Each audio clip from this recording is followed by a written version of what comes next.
It is no secret that running in the heat can ruin your performance. As someone who's lived in the desert for a large majority of my life, I can tell you firsthand that even a few degrees can make all the difference. And seeing as we're coming into the middle of summer, I wanted to release an episode talking about how to manage heat and how to run well in the heat.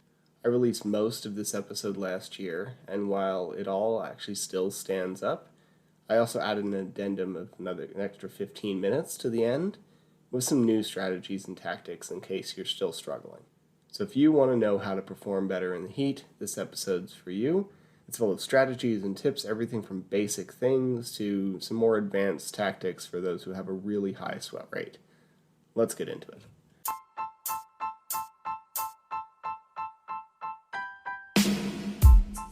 Welcome to the Trail and Ultra Running Training Podcast. My name is Will France, and I'm here to help you improve your training so you can have more fun out on the trails. We are live.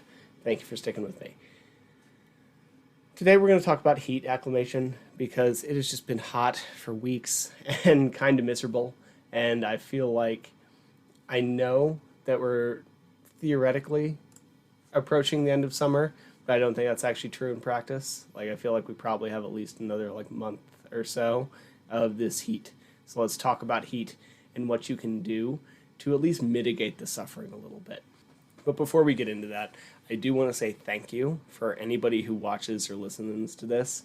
I kind of had a weird realization today that part of my job is to learn a lot of things about running and then talk to other people about them. And that is a strange thing for me, that anybody would want to hear anything I say, much less about running. And for those who don't know, I am enamored with food and cooking and chefs, and that is actually very largely how I got into the training space. I wanted to not be a chef, but still talk to people about food. And as a result, I have read that entire bookshelf is cookbooks. So I've read a lot of cookbooks. I love food. And Julia Child, if you don't know who she is, you should, said to Dory Greenspan, who's also a very famous chef, that we are so lucky to be working in food because we never stop learning. And that is actually how I feel about training. I'm so lucky to be working in the fitness space, training, running, because we never stop learning. And that is especially true of such a newer sport like trail and ultra, where every year we learn new stuff. And some of that is about heat. So thank you if you're listening to this and watching this. Let's get into heat. So if you are running in the heat, you should spend some time getting acclimated to it because it can really tank your performance. And we're not talking, it doesn't have to be that hot to really cause you a bunch of damage. Humans seem to perform their best right at around 60 degrees. And when we get higher than that, it immediately starts to cause problems. So when we look at the difference between 55 degrees and 85 degrees, that can create a 10% performance drop. That is measured by the distance people covered in the span of 15 minutes. So yes, it was more of a sprint, it was more of a short effort, but that does actually seem to extrapolate. So if you were going for longer efforts, that seems to be more and more relevant as time goes on, especially because your core temperature is just going to keep rising to some end. So if 55 to 85 can create a 10% performance drop, what happens when we start to get into 95, 105, 115? It becomes terrible. So what are we really talking about when we look at heat adaptation? First, we have acclimation versus acclimatization. You might hear both of these words. They are technically different. Nobody actually cares unless you're a scientist. Acclimation is if you live in a hot environment and you are adapting to your environment. Acclimatization is when you are trying to create these things by force, so like using a sauna. So what actually happens to your body? you see a reduced heart rate at the same like effort and temperature. So your heart rate doesn't move as much. What does that mean? It means you don't create as much lactate, so you don't have to use as much, so you don't have to clear as much. You are not going to bonk as quickly. You're not going to use quite as high a percentage of carbohydrate. All of these things that can create or dampen your longevity on your run are less likely if you have some acclimation to heat. Your sweat rate is higher, which might seem like a weird thing if your sweat rate's already high, but you are trying to produce more fluid so that more evaporative cooling happens. You also start to sweat earlier, and this leads to lower body temperatures, right? Like if we're sweating, if we're seeing this evaporative cooling, if we're seeing this progress, then your body temperature is going to be lower, your heart rate will be lower, and you will do better. You'll perform better. We also see less sodium loss, so per like liter of sweat. So as you go through the summer, as you adapt to the heat, it is very likely that you might need to maybe maintain your sodium intake as you increase your fluid. And then on that note, you will need more fluid. Your sweat rate has risen. You are sweating more, not just due to the heat, but due to physiological adaptations to the heat. So you will need to probably increase your fluid while you less increase your sodium. So we need to be aware of that. Now, full heat adaptation takes maybe 7 to 14 days, depending on the person. And it's really vague. So we're going to get to methods a little bit later, but the short version of that is it doesn't take that long. If you're looking at a hot race, or if we're listening to this in the future and summer's coming, then we can create some heat adaptation very quickly. So it doesn't need to be the first thing on your list to do. Now, I've been meaning to talk about this for a while, and then I kind of got distracted with other stuff, and then I forgot. And so I'm sorry it's like August as I put this out. I realized things like bad water and whatever have already passed. So a little late to the party here, but in some ways it's for the best, because I just heard a really good podcast from Corinne Malcolm on Trail Runner Nation, and she had a couple ideas I hadn't covered in the original draft of this, so maybe it all works out. We cover more stuff. Now, first, if we're looking at performing in the heat, I think a lot of people get into, be it any environmental thing, and your head messes with you. So be it the heat, or the elevation, or the cold, you have this like identity as, I don't do well in this thing. And if we're looking at heat, yeah, it does make it harder. You telling yourself that you don't do well in it makes it even harder. So let's try not to get too much in your head about it. Now, once we realize that we can make adaptations and plan and create some preventative measures to the heat, that often helps. And this is why we're having this. If you go in with a plan, just like anything else, be it your hydration or your fueling or whatever, then you will often do better. And some of that comes to the fact that your preparation has led to better performance, and some of it just is having a plan gives you less of a mental panic. So let's create a plan for heat if we know we're going to be running in heat, because at the very least, you're going to get some placebo benefit, which is great.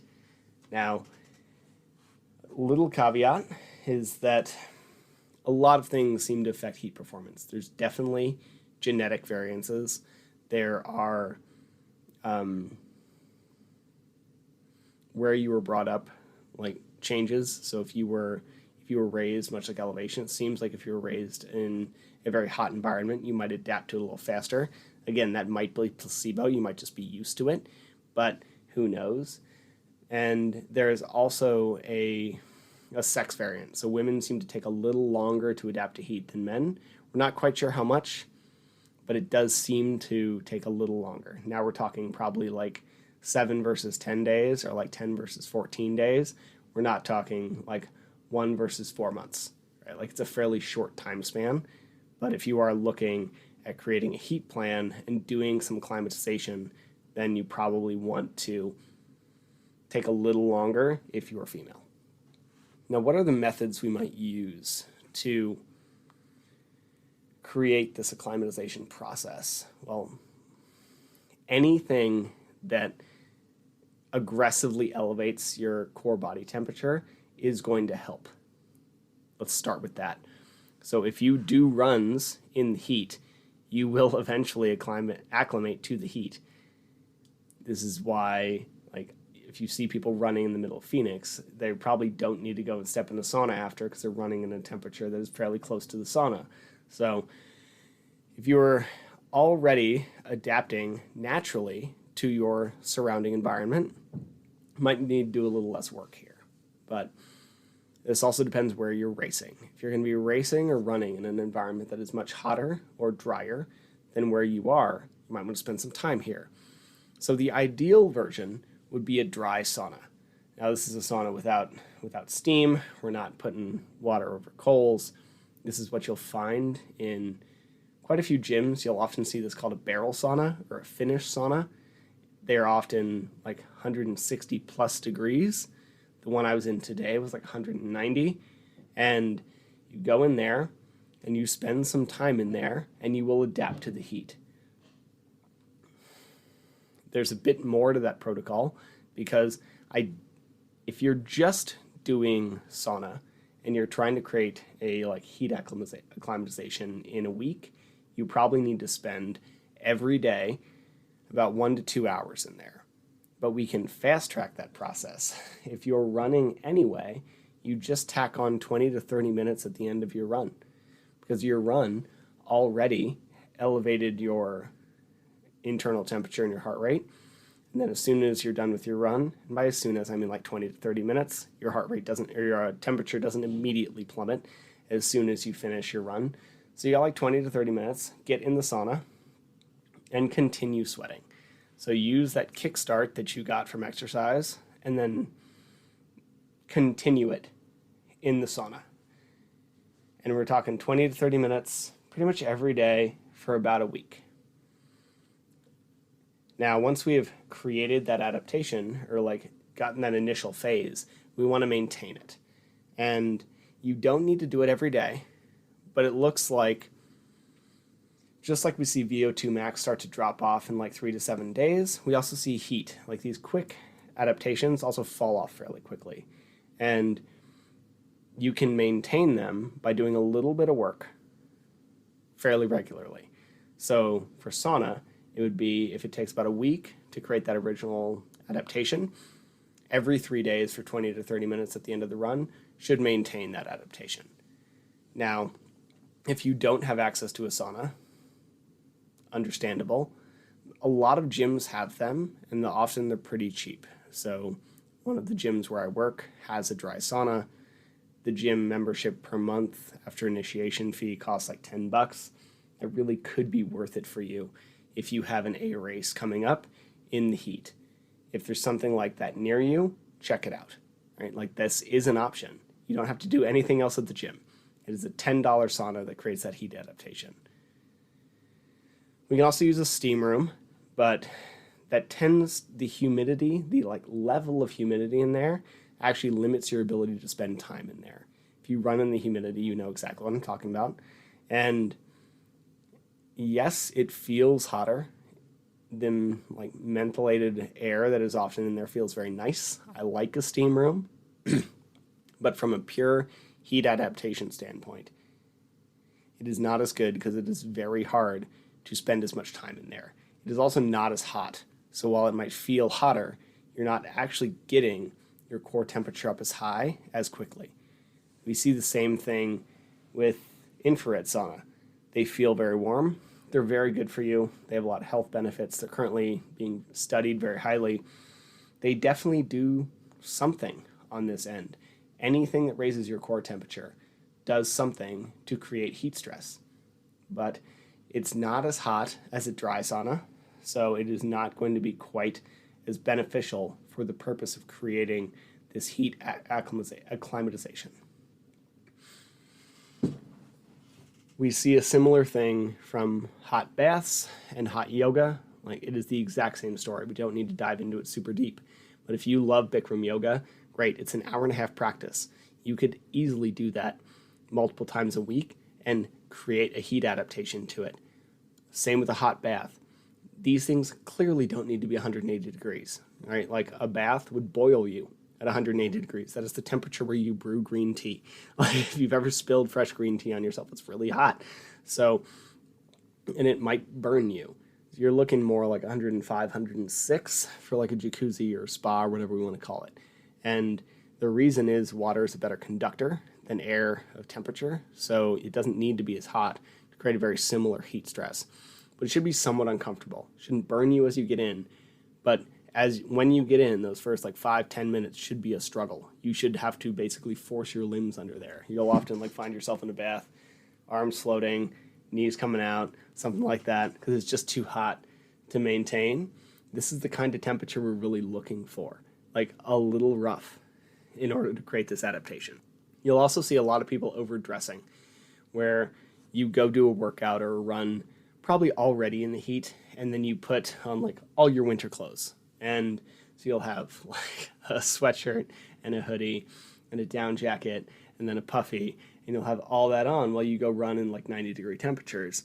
And yes, that will absolutely create heat adaptation. It is also going to tank your workout a little bit.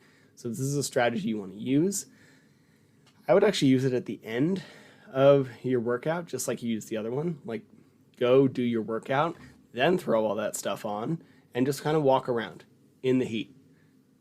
Suffer like a sauna, right? Like, just treat the environment as your sauna with all these extra layers on. Otherwise, you're going to see a drop in performance in your workout, which will negatively affect your speed and your ultimate adaptation you're trying to get from that workout. Your hot car is another version of this. And I can easily turn my car into a sauna. I don't have air conditioning. So if I need to take a phone call on my like Bluetooth in my car, then I will have to shut all the windows and my car turns incredibly hot.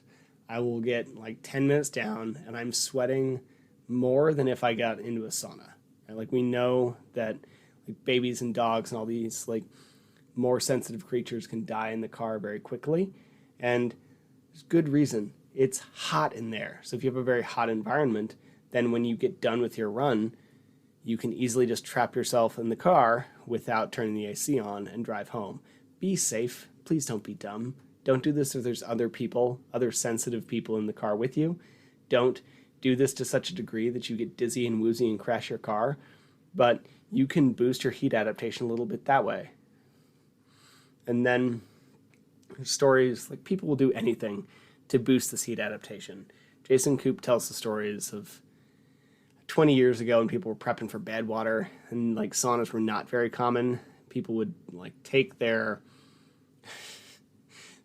dryer and remove the vent from the wall, aim it so it plays directly in their face, and then do a bunch of like cycling workouts in their dryer room with the dryer pointed at their face and all the doors shut. Like, people have tried everything to create this adaptation, and technically it all works.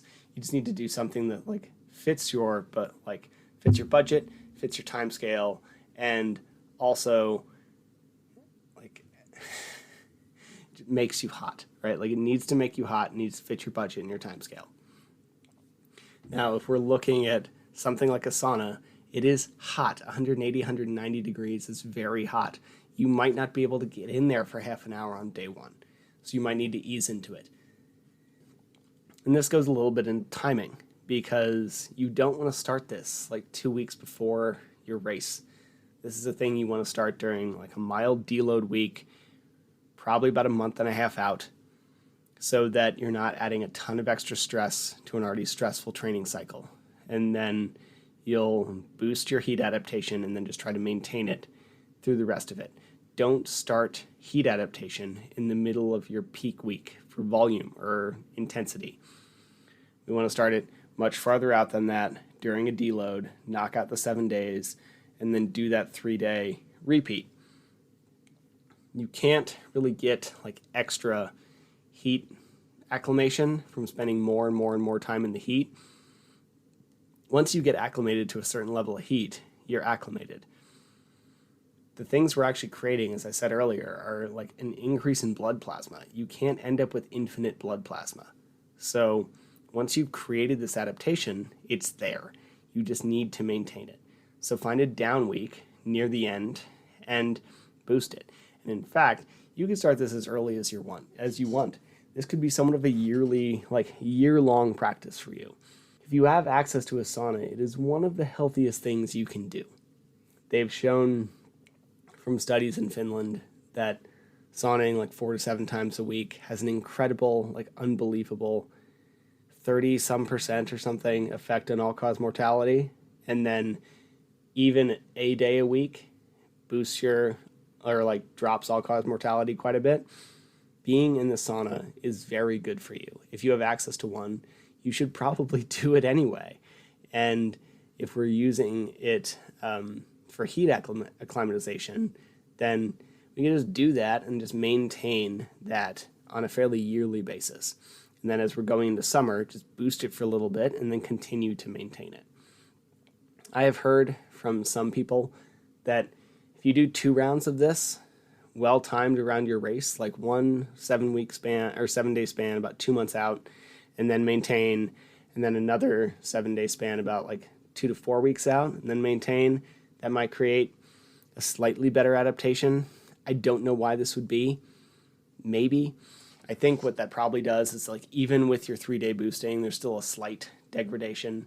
So if you boost it 2 months, or if you create that adaptation 2 months out and then maintain it, you might get like an extra kick if you're prepping for something like bad water. But I feel like for most people, unless you're running in 130 degree temps, a basic 7 to 10 day like initiation period with 3-day maintenance makes a ton of sense. Now, let's get past prep, right? So once we're approaching closer to race day, we have a ton of strategies that's going to be helpful, but all of them work on a couple basic principles. One is staying hydrated, which we'll get to at the end. The other one is increasing evaporation, because that is why sweating works. You create a bunch of fluid, it evaporates off you, and it works like evaporative cooling. Your body creates a swamp cooler. And this is why humidity sucks, because it doesn't let that evaporative cooling actually work. It just traps on you, and you stay moist, and then you don't actually get any better. You're just gross. So this is why humidity is not helpful. The other way it works is temperature gradients. So if your core is really hot and out here is really cool, then that blood is going to cycle, and you're going to bring the cool blood into your core, which will help cool your core a little bit. So that is what we're really looking for anyway, and that is why we can still perform some of this stuff in the humidity, because a temperature gradient idea works. It's just not going to be quite as effective as it would be if we have evaporation as well, right?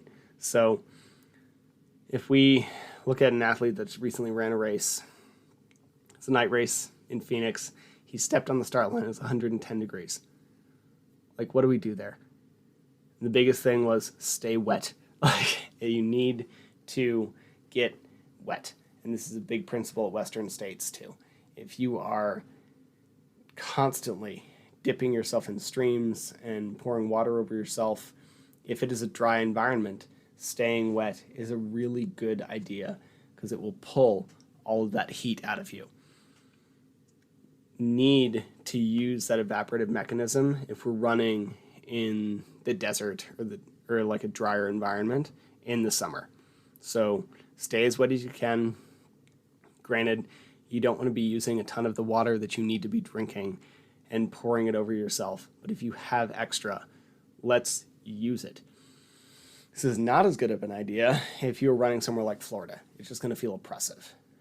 But if we're running somewhere drier, then the evaporation idea needs to happen. Okay.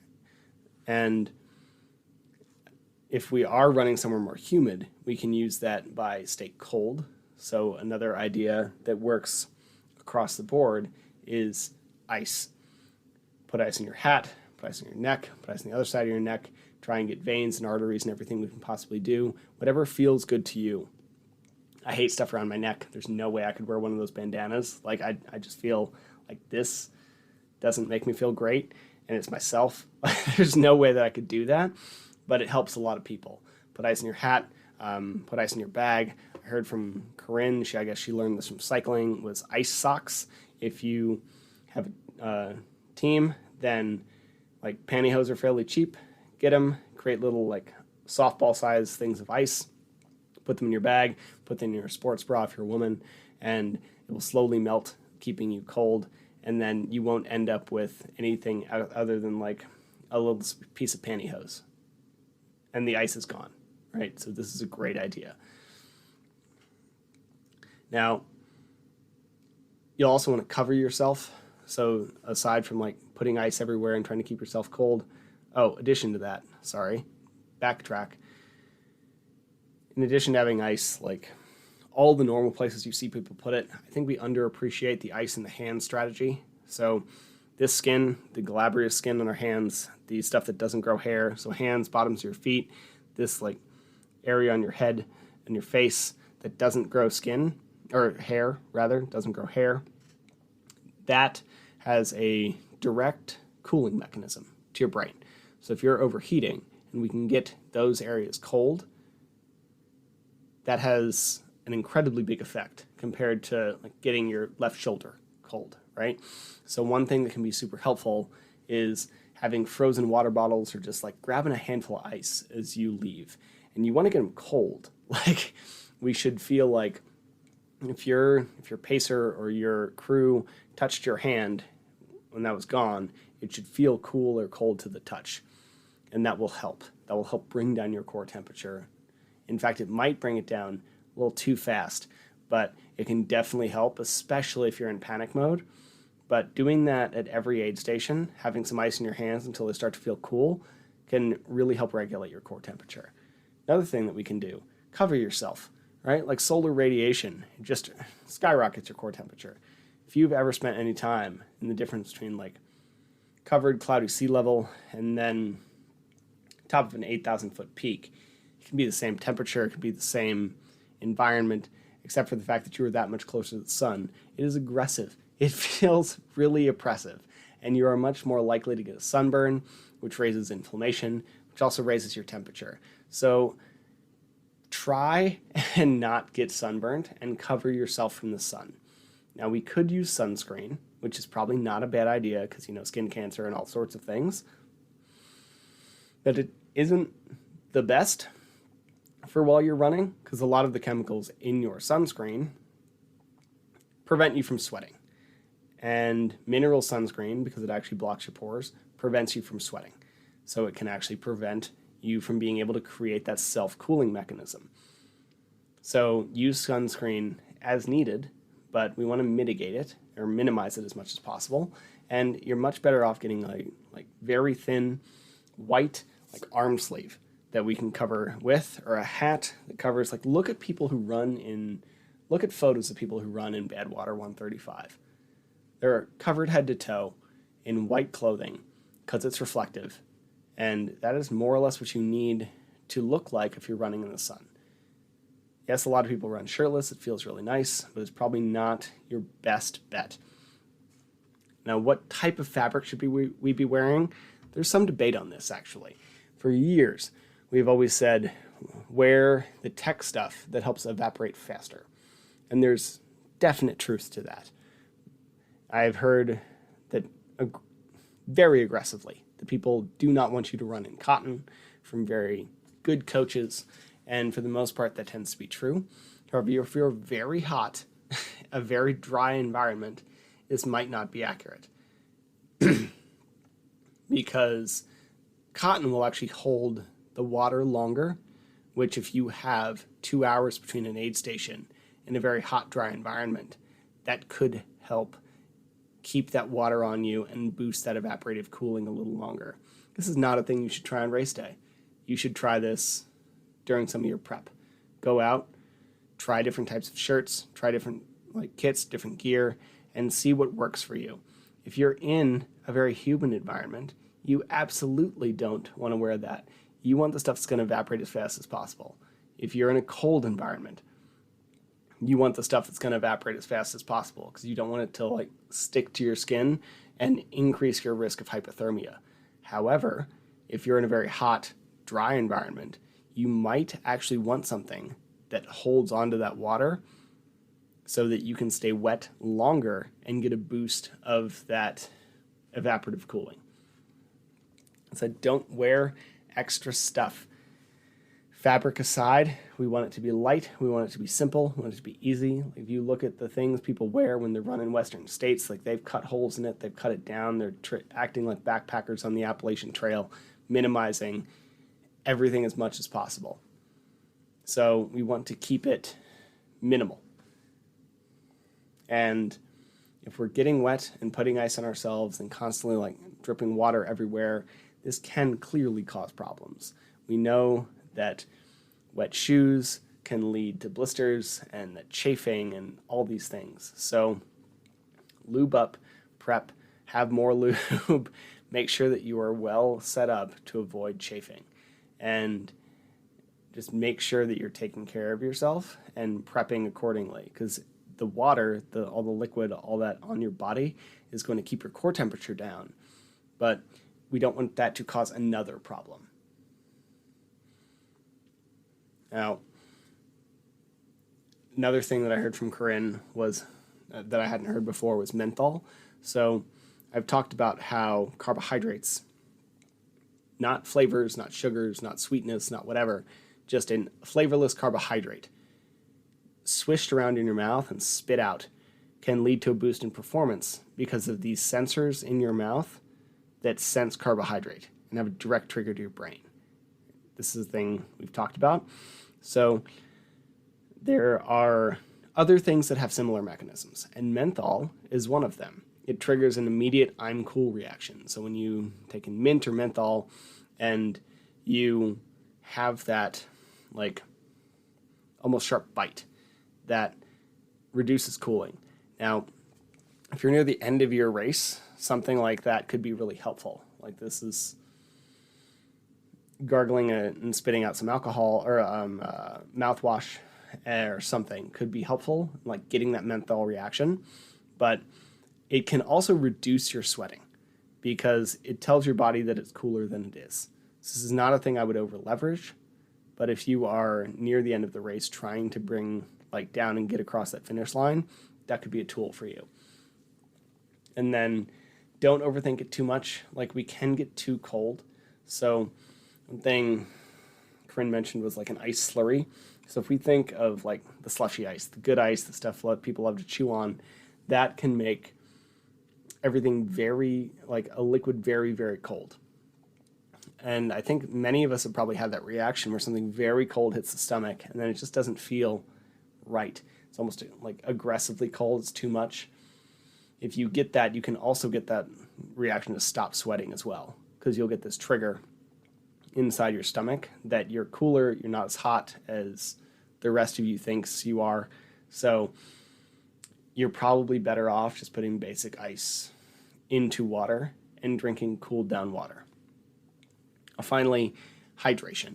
You need to hydrate. If our sweat rate has increased, if we've done all this heat adaptation, and if we're bleeding more water, we need to intake more water. So make sure that you take your sweat rate a couple times throughout the year. We should know what it looks like in winter. We should know what it looks like in a transition season. We should know ideally what it looks like in your race conditions. And if that's not feasible, we should have a few different sweat rates that can like help us create either a linear or non-linear path to help us replicate race day. So if you sweat half a liter an hour at 30 degrees Fahrenheit, and then 3/4 of a liter an hour at 60 degrees Fahrenheit, and like 1 liter an hour at 90 degrees Fahrenheit, great. Linear progression, we can figure that out. You can set up a good plan. It doesn't matter what your numbers exactly are, but we know that there's that increase, and we can figure out how to make that work. If you don't know how your sweat rate changes through different temperature, you have no chance of hydrating well. You're just guessing. You're always guessing if you don't know your sweat rate. But if you're not also figuring out the changes, then you're guessing when it could really matter. Most people struggle to eat in the summer in the heat during their races because they're dehydrated. So figure out your hydration and everything else will get a little easier. As I said earlier, sodium is a little trickier to dial in. It's always trickier to dial in. There's a big spectrum. If you initially need, like at the beginning of the summer, you might need a huge boost in sodium to get yourself through a couple of weeks. Then as your body adapts and you start to lose less sodium with your sweat, we might need to titrate this down. And I saw this with a couple athletes this year where beginning of the summer, we needed to crank their sodium to keep them hydrated. And then as a month later, we needed to cut it back down. And this is just how the human body works. It reduces your sodium output so you don't lose as much as we adapt to heat, and need to make sure that we're correspondingly adjusting our intake to deal with that. Now you can either get a sweat test at a lab like Precision Nutrition, or you can just keep trying a few different things and finding what works for you on your long runs. And unless you're really struggling, you should definitely start with the latter. Now, I think that's about it. Make sure that your hydration's on point. Prep work. If you really need it, you can pre-hydrate, so add some extra sodium. If you learn that your sweat rate in the summer is that of someone I used to know in Tucson, where it's like 12 pounds in an hour, which is like it's like 3 liters an hour. Or sorry, more than that. It's a lot. So we lost like 12 pounds in an hour in the summer in Tucson, and that is going to be really hard to recover. Impossible. It'll be impossible to recover. So if you are going to be that high of a sweat rate, then you will need to intake a bunch of sodium and some carbohydrate and maybe some other stuff beforehand to help pre-hydrate you. And that is a much more like dialed in strategy. But if you need to go that route, message me and I'm happy to help you out. First off, I fully intended to actually do another recording on heat stuff. I've learned a lot in the past year, and that said, I listened to that recording I put out about a year ago on heat, and everything really holds up. So I just decided to re-release it and do an addendum. So for anybody just listening to it, this probably sounds different, is because I'm in a different location, and the last one had arguably better sound dynamics. It's a little more echoey here. I'm working on it. That's what's going on. And I also wanted to make a couple corrections from the original recording. One, I said Precision Nutrition, which is a nutrition certification I have, when I meant Precision Hydration. Doesn't matter. And then I also told a story about a guy losing 12 pounds an hour through sweat. It was 8. He lost 12 pounds in a Bikram yoga class, but that's a 90-minute class, not an hour, so that's what's going on. All right, let's get into the addendum on heat. First, I'm going to double down on a couple disclaimers here. I'm not a doctor, I'm not a dietitian, and you should probably speak with somebody, especially before doing weird stuff with your training. That said, some people, including some people I coach, have sweat rates far beyond what you can replace per hour. Now, I do not have perfect advice on this. We're actually working on it. We're going to do some experimentation this year and see what happens. It is tough to get approval for some of the studies you would need to do to see what the correct course of action is for these higher sweat rates. If you told an institutional review board that you were, like your IRB, that you were going to give someone the recommended daily allowance for salt, like every hour for a day straight, it'd be very unlikely they wouldn't approve you because they think you're going to kill the person, which you might. Even if there was money to be made in it, it would be hard to get the approval. Further, it's going to be hard to get the approval from a money perspective. Like, other than high level sports, it is going to be tough to justify the expense of a study like this for a lot of like salt or anything supplementation. So we're just not going to get a 24-hour study on salt intake. So it's tough to say. I don't have perfect recommendations for this. I'm going to tell you what I know, and then you are going to have to go off on your own. So again, not a doctor nor a dietitian. So I want to talk about glycerol, and I want to do this one first. It is arguably not the first thing you should try, but I heard people mention using glycerol for hyperhydration for a while, for like a couple of years before I actually knew what it would take or what it would involve, right? And it has really fallen out of favor for a couple of reasons, largely because it was on the WADA banned list for a while. As of this recording, it is not currently prohibited by any organization, as far as I can tell. But it largely fell out of favor as a result of getting on that banned list.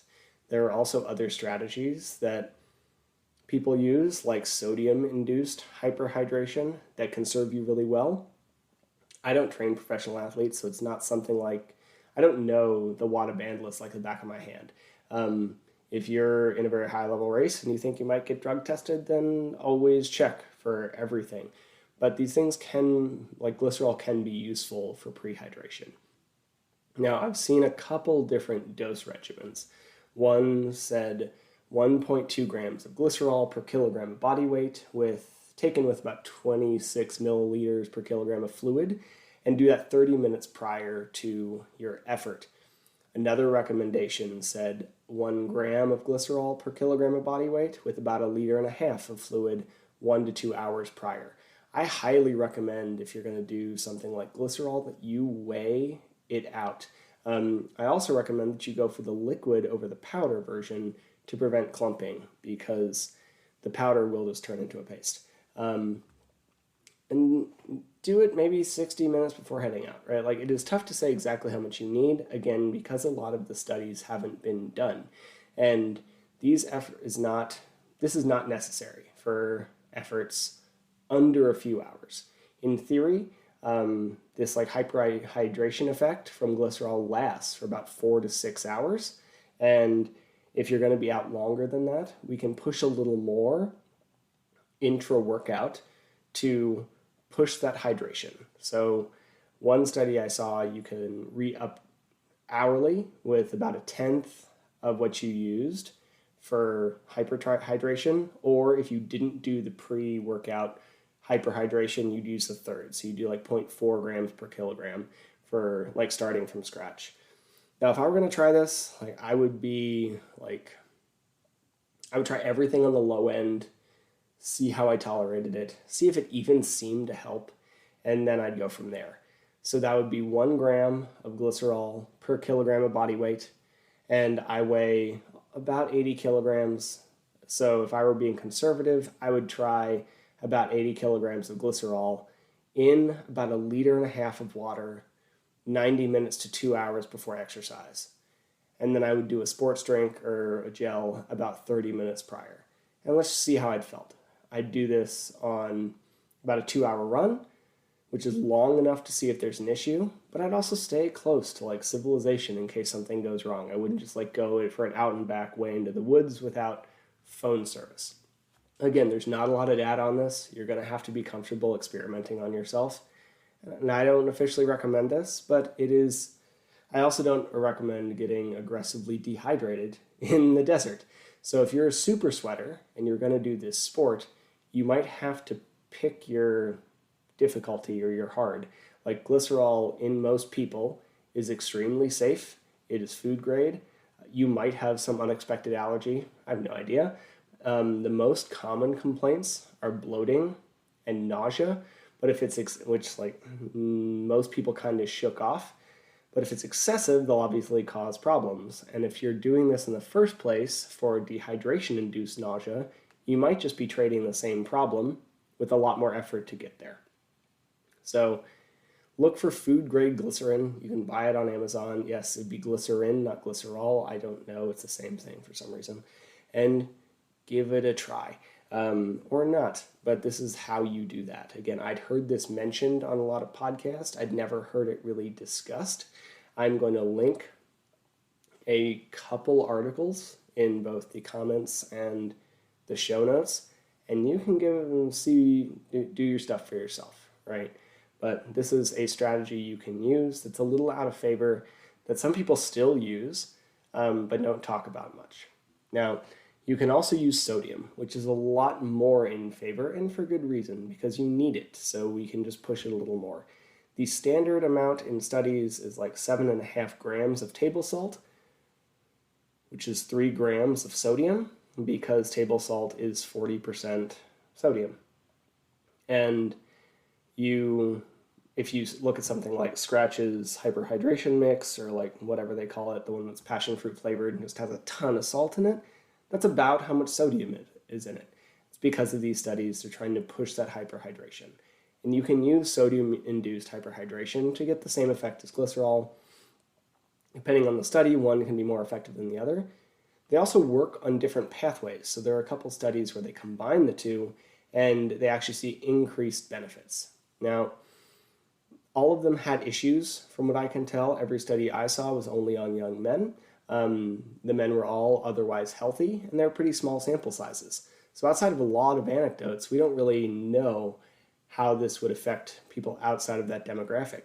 We don't know how it would affect women. We don't know how it would affect someone with a health issue like high blood pressure or diabetes. Personally, I wouldn't try it if I had high blood pressure and diabetes, because the sodium is probably going to hurt you aggressively, like badly. Like, I would not try it at all.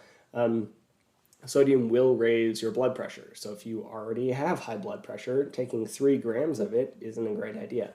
And in a population who doesn't consume a lot of like processed foods and moves a lot and is often pretty healthy, i.e. a lot of runners, then it's not gonna be a huge deal.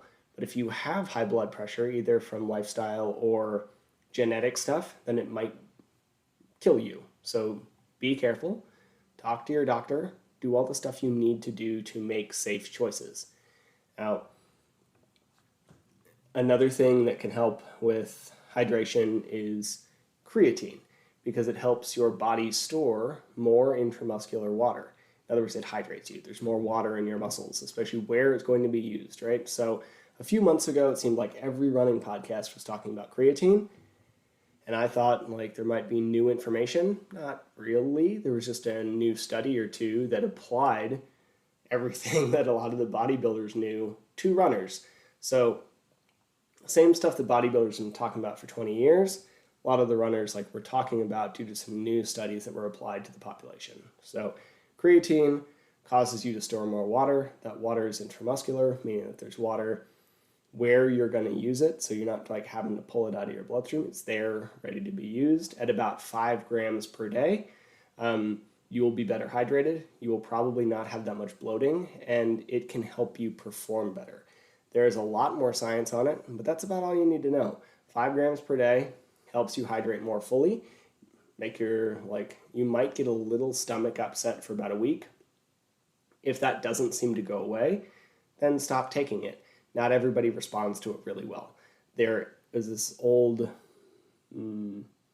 loading mechanism where people will say you have to take 20 grams a day for a week or 2 or whatever the bottle says. That is nonsense. 5 grams a day.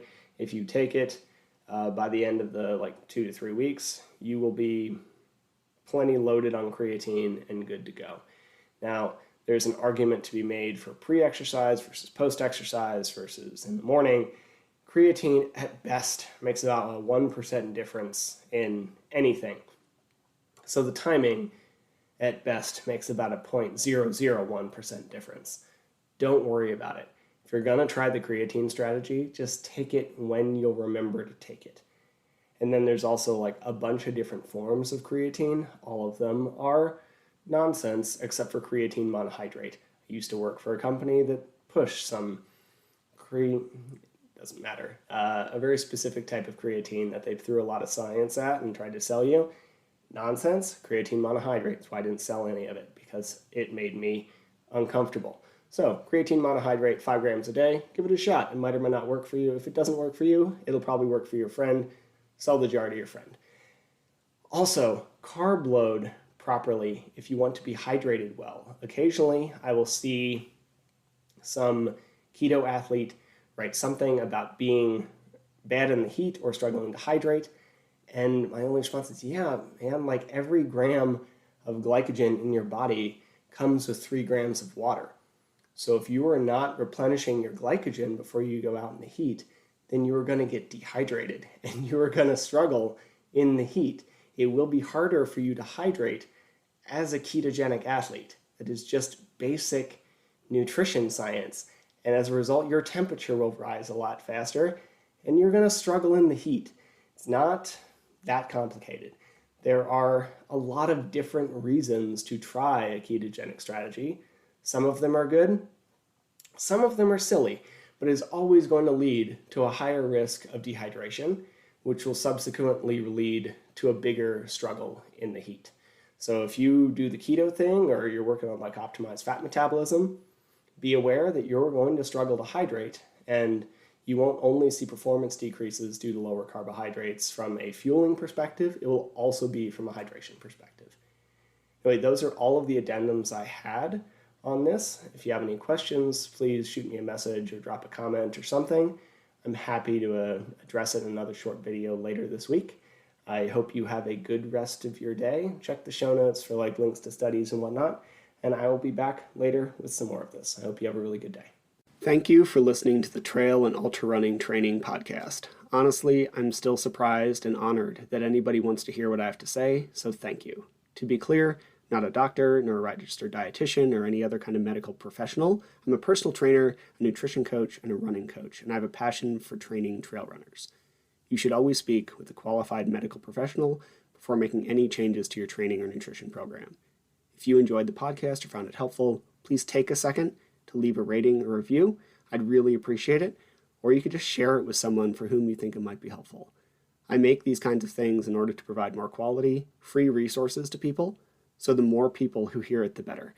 If you want more of this information, please head to the Trail and Ultra Running Training group on Facebook, where we discuss all aspects of training so you can have more fun doing the sport that you love. Thank you again for listening.